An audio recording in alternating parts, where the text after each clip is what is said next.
तो दोस्तों आज हम फिर से आपके लिए लेकर आए हैं देश दुनिया की तमाम ताज़ा बड़ी खबरें। सबसे पहली बड़ी खबर में आपको बताएंगे दोस्तों कि दूसरे चरण के मतदान के दौरान उत्तर प्रदेश में कई जगहों पर ईवीएम खराब। समाजवादी पार्टी ने बीजेपी पर ईवीएम हैक करने का लगाया आरोप। उत्तर प्रदेश में ईवीएम को लेकर फंसी भाजपा।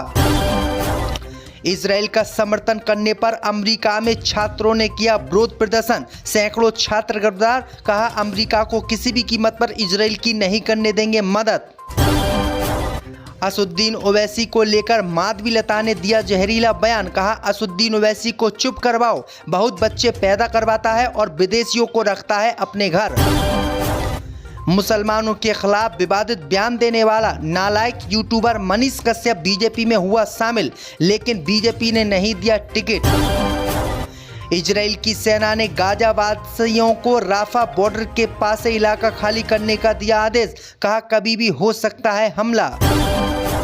संपत्ति मुसलमानों को बांटकर देने वाले बयान पर भड़के अकबरुद्दीन ओवैसी। बोले हम मुसलमान घुसपैठिए नहीं, मोदी के भी हैं 5 भाई बहन। तो दोस्तों सभी खबरों को एक एक कर आपको बताने वाले हैं। वीडियो को लाइक कर चैनल को सब्सक्राइब कर दें। इसी बीच पर तो दोस्तों अगली खबर की ओर तो दूसरे चरण के मतदान के दौरान उत्तर प्रदेश में कई जगह ईवीएम खराब। कांग्रेस सपा ने बीजेपी पर ईवीएम हैक करने का लगाया आरोप, फंसी भाजपा।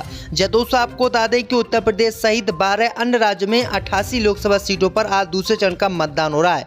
मतदान के दौरान ईवीएम को लेकर कांग्रेस पार्टी और सपा ने बवाल कर दिया है, जिससे बीजेपी की मुसीबत बढ़ गई है। दरअसल आपको बता दें कि उत्तर प्रदेश के बागपत, नोएडा और मेरठ में कई जगहों पर ईवीएम खराब हुई हैं, जिसके कारण वोटिंग नहीं हो सकी है। इसी बीच समाजवादी पार्टी ने बीजेपी पर इन ईवीएम खराब को लेकर सवाल खड़े किए हैं और बीजेपी पर ईवीएम हैक करने का आरोप लगाया है। वहीं आपको बता दें कि बागपत के छपरौली विधानसभा सीट पर एक ईवीएम खराब हो गई है, जबकि दूसरी ईवीएम बागपत के लोकसभा के खेकड़ा क्षेत्र में खराब हो गई है। वहीं नोएडा में भी 3 ईवीएम खराब हो गई हैं, जबकि मेरठ में भी 4 ईवीएम खराब पाई गई हैं। जिसके बाद समाजवादी पार्टी और कांग्रेस ने बीजेपी पर जानबूझकर ईवीएम खराब करने का आरोप लगाया है। समाजवादी पार्टी ने कहा है कि कांग्रेस पार्टी का इंडिया गठबंधन इन सभी लोकसभा सीटों को जीत रहा है, इसीलिए बीजेपी जानबूझकर ईवीएम खराब कर रही है, जिससे लोग मतदान ना कर सके और बीजेपी जीत जाए।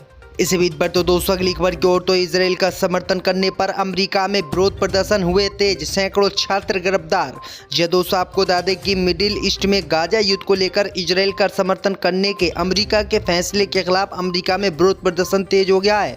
अमेरिकी विश्वविद्यालयों के कैंपस से सैकड़ों छात्रों को गिरफ्तार किया गया है। न्यूयॉर्क शहर में आईवी लीग कोलंबिया यूनिवर्सिटी के कैंपस में बुधवार को इजराइल के खिलाफ विरोध प्रदर्शन कर रहे 100 छात्रों को गिरफ्तार किया गया है। उनके तंबू पुलिस ने हटा दिए हैं और कई लोगों को पुलिस हिरासत में लिया गया है। छात्रों की मांग है कि अमेरिका इजराइल के लिए अपना समर्थन बंद कर दे, जो गाजा में हमास के साथ युद्ध में उलझा हुआ है। गाजा में 30,000 से ज्यादा लोग मारे गए हैं, इनमें से अधिकतर महिलाएं और बच्चे हैं। उनकी ये भी मांग है कि विश्वविद्यालय इजराइल के साथ सारे संबंध तोड़ ले।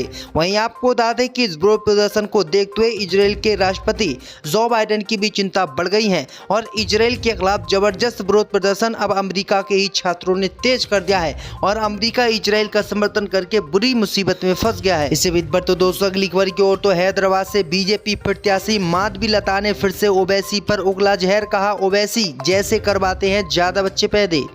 दोस्तों आपको बता दें कि हैदराबाद सीट से चुनाव लड़ रही बीजेपी उम्मीदवार माधवीलता ने असदुद्दीन ओवैसी पर फिर से अपनी जहरीली जुबान से हमला किया है। उन्होंने असदुद्दीन ओवैसी पर आरोप लगाते हुए कहा कि इनके जैसे लोग रोहिंग्या मुसलमानों को भारत में शरण देते हैं और बाद में उनसे बहुत बच्चे पैदा करवाते हैं।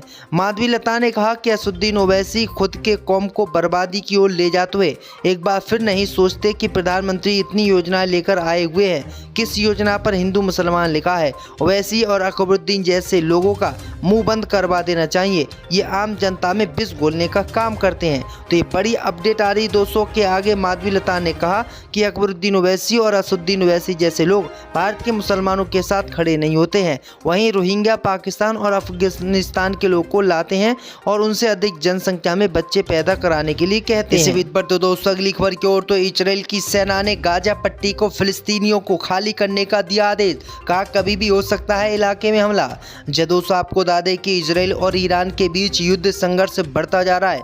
दोनों देशों के बीच हमले शुरू हो गए हैं। इजरायली सेना ने अब गाजा के उत्तरी इलाके के निवासियों को आदेश दिया है कि वह तत्काल इस इलाकों को खाली कर दें।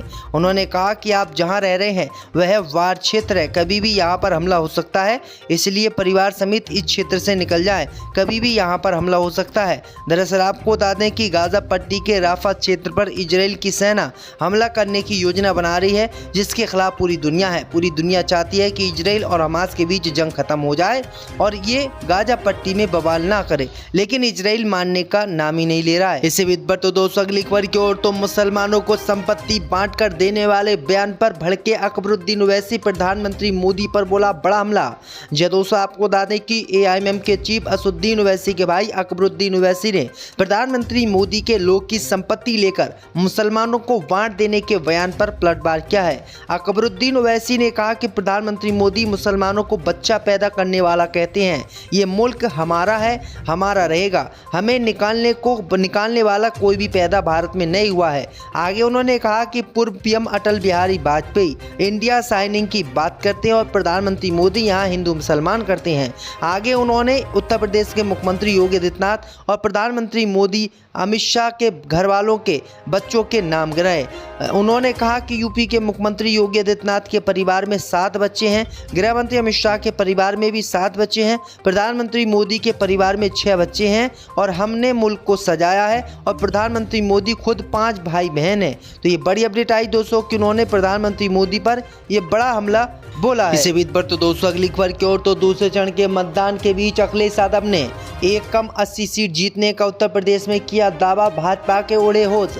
दोस्तों आपको बता दें कि उत्तर प्रदेश में लोकसभा की 80 सीटें हैं और 80 में से अखिलेश यादव ने 89 सीटें जीतने का दावा कर दिया है, जिससे भाजपा के होश उड़ गए हैं। अखिलेश यादव ने कहा कि समाजवादी पार्टी और कांग्रेस का जो इंडिया गठबंधन है वो सभी सीटें उत्तर प्रदेश में जीतेगा, मात्र 1 सीट ही हार सकता है। अखिलेश यादव के इस बयान के बाद भाजपा के होश उड़ गए हैं और भाजपा वाले अब घबराहट में हैं। इसी बीच पर तो दोस्तों अगली खबर की ओर तो पवन सिंह ने शत्रुघ्न सिन्हा के खिलाफ चुनाव लड़ने से किया इनकार। दोस्तों आपको बता दें कि भोजपुरी सुपरस्टार पवन सिंह बिहार के चुनावी मैदान में पूरे दमखम के साथ उतर गए हैं। 23 अप्रैल को उन्होंने काराकाट में रोड शो कर शक्ति प्रदर्शन किया। अब खबर सामने निकल कर आई दोस्तों कि पवन सिंह ने जो है और सबसे बड़े अभिनेता शत्रुघ्न सिन्हा के खिलाफ चुनाव लड़ने से पश्चिम बंगाल में इनकार कर दिया। उन्होंने कहा कि वह शत्रुघ्न सिन्हा के खिलाफ किसी भी कीमत पर चुनाव नहीं लड़ेंगे और उनसे मुकाबला नहीं करेंगे। तो ये बड़ी अपडेट आ रही दोस्तों। इसी बीच पर तो दोस्तों अगली खबर की ओर तो झूठी खबरें फैलाकर देश में दंगा भड़काने वाले यूट्यूबर मनीष कश्यप बीजेपी में हुआ शामिल। बीजेपी ने नहीं दिया टिकट। दोस्तों आपको बता दें कि देश में झूठी खबरें फैलाकर विपक्ष को बदनाम करने वाला बीजेपी का दलाल यूट्यूबर मनीष कश्यप अपनी औकात पर आ गया और उसने बीजेपी की सदस्यता ले ली है। खबर सामने निकल कर आई दोस्तों कि बिहार का विवादित यूट्यूबर मनीष कश्यप ने गुरुवार को नई दिल्ली में अपनी मां के साथ बीजेपी ज्वाइन कर ली है। अब वे पश्चिम चंपारण से निर्दलीय लोकसभा चुनाव नहीं लड़ेंगे। बीजेपी सांसद मनोज तिवारी की मौजूदगी में वो पार्टी की सदस्यता ग्रहण किया है। मनोज तिवारी बुधवार को बिहार दौरे पर आए। इसी दौरान पटना में मनीष कश्यप को अपने साथ दिल्ली ले गए। यूट्यूबर को बीजेपी में शामिल कराने में तिवारी की प्रमुख भूमिका है। ये बात खुद मनीष कश्यप ने मीडिया को बताई है। दरअसल आपको बता दें कि यूट्यूबर मनीष कश्यप लगातार बीजेपी का समर्थन कर रहा था और विपक्ष को गाली देता था। इसके कारण ये कई बार जेल भी जा चुका है और अब इस झूठे मक्कार व्यक्ति ने बीजेपी को ज्वाइन कर लिया है। इस बीच पर तो दोस्तों अगली खबर की ओर तो अरविंद केजरीवाल के जेल से न छूटने पर अब पत्नी सुनीता केजरीवाल करेंगी प्रचार, दिल्ली में करेंगी रोड शो। दोस्तों आपको बता दें कि दिल्ली के मुख्यमंत्री अरविंद केजरीवाल को जमानत न मिलने के बाद अब अरविंद केजरीवाल की पत्नी सुनीता केजरीवाल लोकसभा चुनाव के लिए आम आदमी पार्टी के प्रचार अभियान की कमान संभालेंगी। वहीं आपको बता दें कि इस सप्ताह के अंत में दिल्ली में एक वो रोड शो भी करने वाली है। दरअसल आपको बता दें कि ईडी ने दिल्ली आबकारी नीति से जुड़े धन शोधन के मामले में अरविंद केजरीवाल को गिरफ्तार किया था, जिसके बाद आम आदमी पार्टी ने चुनाव प्रचार में उनको जेल से जमानत देने की मांग की थी, लेकिन कोर्ट ने जमानत देने से केजरीवाल को इनकार कर दिया, जिसके कारण अब केजरीवाल की जगह उनकी पत्नी सुनीता केजरीवाल दिल्ली में आम आदमी पार्टी की कमान संभालेंगी और रोड शो करेंगी और बीजेपी को दिल्ली में हराएंगी। दरअसल आपको बता दें कि दिल्ली में आम आदमी पार्टी और कांग्रेस का गठबंधन है और इसी गठबंधन के तहत दोनों पार्टियों के उम्मीदवार खड़े हुए हैं। लोकसभा चुनाव के पहले चरण से कुछ दिन पहले ही दिल्ली के मुख्यमंत्री अरविंद केजरीवाल को ईडी ने गिरफ्तार कर लिया था, जिसके बाद अब उनकी पत्नी जो है दिल्ली में रोड शो करेंगी। आपकी क्या राय इस पर हमें कमेंट में ज़रूर बताएं।